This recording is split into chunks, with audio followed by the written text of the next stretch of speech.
Bonjour, ici Christine Levicky. Alors aujourd'hui, je voudrais vous parler des scénarios, des moments dans notre vie où on dramatise. On prend un événement qui nous arrive, un événement qui est embêtant, qui n'est pas évident, qui est difficile, et on en fait une montagne. Par exemple, récemment, alors que j'avais une grande journée avec beaucoup de clients, les uns après les autres au téléphone, il faut savoir que j'utilise un service internet pour faire toutes mes sessions de coaching avec mes clients, parce que j'ai des clients à travers le monde et ça me coûte moins cher de passer par internet. Et donc récemment, au début d'une de mes journées de travail, je réalise que ma connexion internet est de très mauvaise qualité. Et ma première réaction est de vouloir dramatiser et de me dire: ah, mais c'est pas possible, ils vont tuer mon business, ça va me coûter une fortune si j'ai pas internet.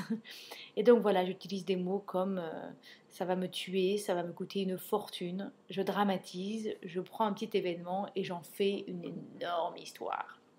J'utilise des mots très forts. Est-ce que vous avez remarqué que vous aussi, parfois, vous avez tendance à faire ça?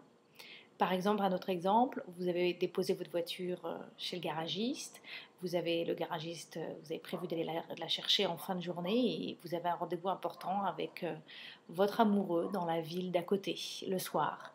Et vous arrivez au garage et le garagiste, l'air un petit peu coincé, vous annonce que votre voiture n'est pas prête et qu'il va falloir qu'il la garde pour plusieurs heures de plus. Et là, forcément, c'est pas évident, c'est pas confortable pour vous, c'est pas agréable du tout, c'était pas ce que vous avez prévu. Et votre réaction, c'est de vous énerver, c'est de râler et de dire au garagiste: vous gâchez ma vie. Voilà, je vous parlais de ces moments où on dramatise, où on aime bien un petit peu être ce qu'on dit en anglais les drama queens. On transforme les choses, on les fait rendre plus grosses, un petit peu pour prendre le devant de la scène. Ou peut-être pour faire souffrir l'autre en face encore plus, ou peut-être pour justifier notre colère, ou parce qu'on espère que les autres vont changer les choses pour nous, les choses qui nous embêtent. On essaie d'avoir plus de pouvoir, plus d'emprise sur les autres quand on fait ça.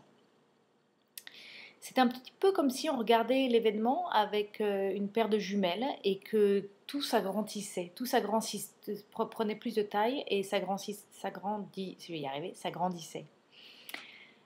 J'ai remarqué aussi que souvent on avait le phénomène inverse quand on râle parce qu'on se compare aux autres. Et là, c'est le phénomène inverse, on regarde par les jumelles, mais là on les met dans l'autre sens.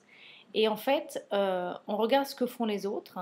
Et de la même manière, on agrandit tout ce que font les autres. On a l'impression qu'ils sont tellement mieux que nous, tellement plus performants, tellement plus efficaces, tellement plus intelligents. Et nous, à côté de ça, on est tout petit, on est tout nul, on est tout minable. Et alors du coup, on râle. Donc voilà, je voudrais vous inviter aujourd'hui à observer les moments où vous avez tendance à voir à travers ces jumelles. Observez les moments où vous voyez les événements plus gros qu'ils ne sont et vous les transformez. Et aussi observez les moments où vous vous diminuez et ça vous fait râler aussi. Voilà, j'espère que ça vous parle. Au revoir.